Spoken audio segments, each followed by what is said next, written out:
topic I'm going to discuss has been going on since, September 10th, when the news broke that the I don't know what you call him, a debater.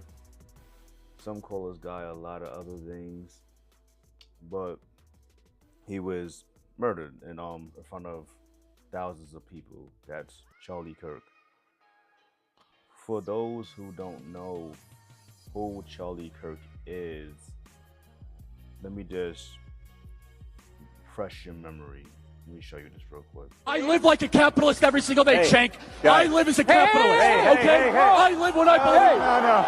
No. What do? I get charity every single year. Crime, like, I'm sorry, if I see a black pilot, I'm going to be like, boy, I hope he's qualified.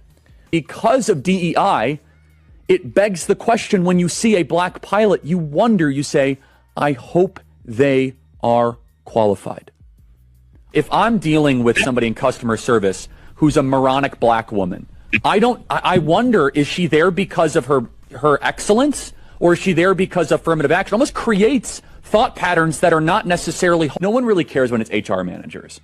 No one cared when it was, just kind of paper shufflers or even engineers. But now when it's like, wait, hold on a second. You're going to remove my appendix and you're a black lesbian. What? Bro, what are you talking about? All right, so that breaks down a little bit of who Charlie Kirk was and what he did. So he basically went around the country debating college kids, debating college kids about random subjects. I would like to point out the subjects that he did debate about were, controversial. Like, I don't care. I never got why European people really cared about what was going on in, black and brown communities, because we damn sure don't care about what's going on in their community. Nevertheless, I watched a couple of his debates. He had good talking points, but of course, you're not going to agree with everything somebody says. And like I said, good talking points. Right here, they officially have him as his birthday was coming up in a month, it looks like. Was a right-wing American conservative political activist. So, an activist, political activist. I mean, I think that's just a fancy word of saying he was some kind of political influencer. Nevertheless, I want to go down pretty much his last, the last 24 hours, if you will, of this guy. This right here was, I believe, one of the last videos that he posted prior to getting to his event. Let me just play this real quick. My listeners, you can get a free copy. Just head on over to vom.org/Charlie or click on the link below. Okay, everybody, welcome back. Email us, freedom@charliekirk.com, here at the bitcoin.com studio, and subscribe to the Charlie Kirk Show podcast page. That is the Charlie Kirk Show podcast page. Just a reminder, tomorrow we'll be on campus at Utah Valley University. It is the American Comeback Tour. We have thousands and thousands of tickets that have already been facilitated. And I think you guys should check it out right now, AmericanComebackTour.com. So let me just point something out. The title, "The NFL is back just in time to ruin my week." Listen, tomorrow is not promised. That's why I live one step at a damn time. I do write down my future plans in an organizational book to organize things, but tomorrow is not promised. I don't know how the NFL ruined his week. Also, just the whole, everybody knew where he's going to be. Everybody knew where he was going to be. So let me see if he says anything more imperative to what's going to happen. That is AmericanComebackTour.com. See, Blake is such a Packers fan. He said, what should we talk about? Oh, talk about the Bears. I'm not talking about the Bears, okay? I'm not. Probably because of the Bears loss. Let's go to another angle. So at the same time he's making this video, the I'm gonna say alleged, but we all know what it is. The shooter was doing his thing too. There he is right there. This is acquired by TMZ, of course. TMZ gets everything. And he appears to be walking with a slight limp. Now, this is very odd. For plenty of multitude of reasons. You see somebody walking down the street with a limp, you wonder, why don't they have a cane? Why don't they have crutches? Why are they even walking at all? You know? Why are they even walking at all? And that also makes me think that this guy lived close to the campus. Okay? Now, of course, the reason for his limp is probably because he got that damn thing on him. Let me run his back. If I can run this back a little bit. Run this back again. Look at the time. 11:49 a.m. I think they had the time of the let me see what time they have the shot of him getting shot. Charlie Kirk getting shot. What time was it? All right. So now that we know, it's a couple minute walk, and he has a rifle in. He has a rifle. They has to have a rifle. Now this is after the shooting. We'll get back to after the shooting. We'll get back to after the shooting. This is Kirk arriving.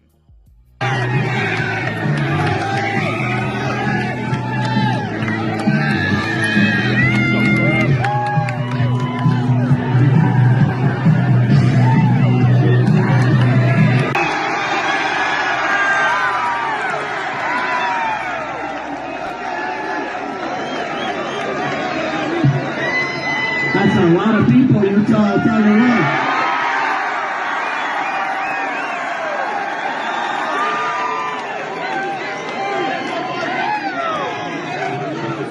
All right, we're going to get started, everybody. You know how it works. Question and answer. Also, thank you to Lane from YRV5. That was great. Really appreciate it. And we're going to be here for a couple hours. Get comfortable. Bring the best libs that Utah has to offer.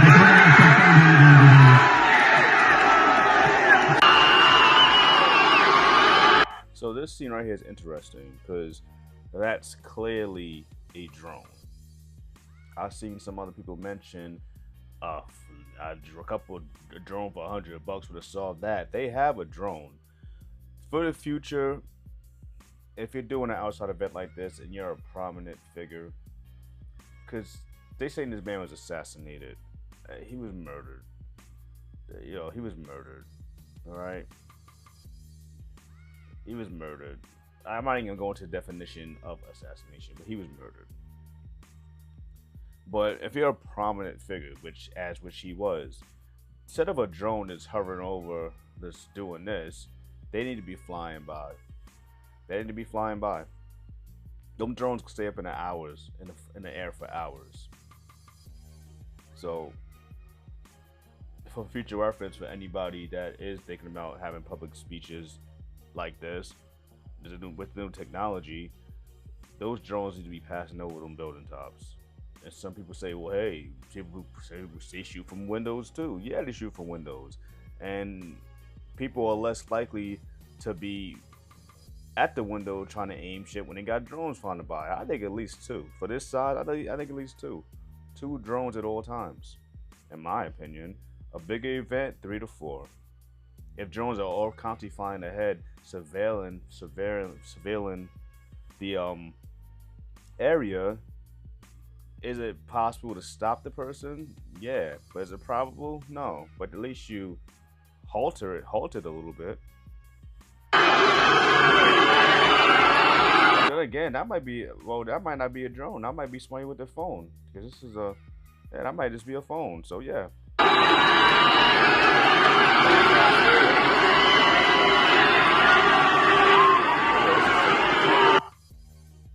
is somebody's this is a phone. I just saw a fingertip. So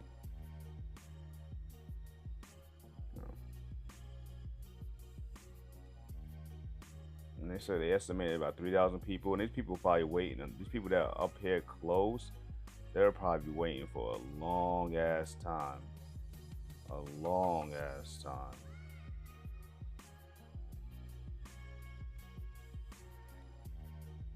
That memorabilia, those hats being thrown out, are gonna be worth a lot. They're gonna be worth a lot. So that was him pulling up. Now, all right. So I want you guys to listen very, very, very closely. All right. Listen to the question. So do you know how many transgender Americans have been mass shooters over the last 10 years? Too many. Do you know how many transgender shooters there have been over the last few years? What kind of question is that? Let's hear it again. So do you know how many transgender Americans have been mass shooters over the last 10 years? Too many.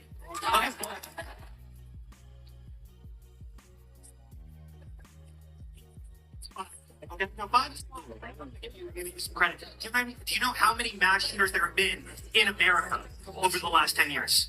Counting or not counting gang violence? All right. So, counting or not counting gang violence. So, once again, we all know what gang violence means. We know what angle they're trying to go. All right. When you talk about gangs in America today, they think about blacks for the most part. But, you know, so-called blacks and Hispanics. All right.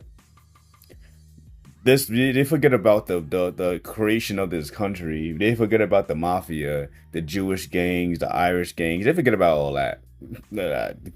Black people and are the face of gangs in America. And it's not like I'm not gonna say black people only, because Hispanics are right behind, especially Mexicans, right behind. But we know that's a code word, because he's equating gang members shooting at each other to mass shootings. So it's lots of deflection. This man does. Lots of reflection. Okay, now 5 is a lot, right? I'm gonna give you some credit. Do you know how many mass shooters there have been in America over the last 10 years? Counting or not counting gang violence? Great. All right. I'm blocking that out just for the guidelines. Obviously. So, the man in the white hat. A lot of people are saying these are tactics. These are military tactics. Him tipping the hat. I'll show you again. Boom, tipping the hat. Was that a signal? Was that a signal for something? Then he touches his face. Maybe he could have scratched his face, but the whole tapping of the hat, he didn't adjust it. He didn't even so much as lift it up. See it in real time. I'm gonna give you some credit. Do you know how many mass shooters there have been in America? He didn't even lift it up. And then, of course, right before that, we see the bodyguard. We're gonna assume that guy's a bodyguard in the black. What the fuck was that? What was that?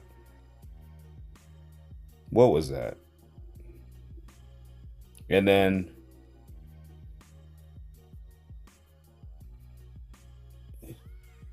yeah, the camera pans. All right, then the camera pans. So Charlie Kirk's last words was him pretty much dumping on black and brown people. I mean, I'm not trying to be insensitive. This man, we saw what this man, what I showed you what this guy does. Like I said, he had some good talking points at some places, but I mean, this guy was spewing, you know, racist tropes, you know? Right. So we saw his last moments of his life. That is, no matter who the person is, that is heartbreaking to see. Nobody wants to see that. Nobody wants to look at that.